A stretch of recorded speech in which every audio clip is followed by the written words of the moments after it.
చట్టం ఏంటి రోషిని చట్టం, ఎందుకు ఈ రోషిని చట్టం గురించి మనమందరం తెలుసుకోవాలి అనే విషయాన్ని ఒకసారి పక్కన పెడితే, కాశ్మీరీ ఫైల్స్ అనే చిత్రం వచ్చిన తర్వాత చాలామందికి చాలా విషయాలు, చరిత్రలో జరిగినటువంటి అన్యాయాలు, అకృత్యాలు, అరాచకాలు అన్నీ బయటపడినాయి. ఇవన్నీ తెలిసినాయి. చరిత్ర పుటల్లో రాయనటువంటివన్నీ కూడా ఈరోజు మనము దృశ్య రూపంలో చూడడం జరిగింది. ఈ సందర్భంలో రోషిని చట్టం గురించి చెప్పాలనిపించింది, మేము దృష్టికి తీసుకురావాలని నాకు అనిపించింది కాబట్టి చెప్తున్నాను.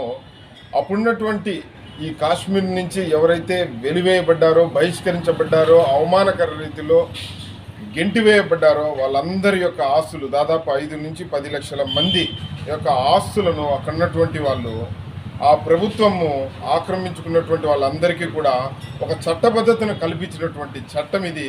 ఇంత అమానవీయమైనటువంటి చట్టం ఇది. దీన్నే రోషిని చట్టం అంటారు.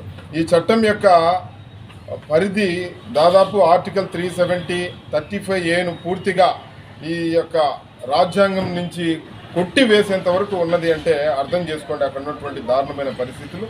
దీని గురించి అందరూ కూడా స్టడీ చేయాలి, చరిత్ర తెలుసుకోవాలి. భవిష్యత్తులో ఇటువంటి పునరావృతం కాకుండా ముందుకెళ్లాలంటే ఖచ్చితంగా చారిత్రక అంశాలపైన ప్రతి ఒక్కరికి కూడా అవగాహన అవసరం అని ఈ సందర్భంగా తెలియజేస్తున్నాను. Thank you. జై హింద్, జై భారత్ మాత.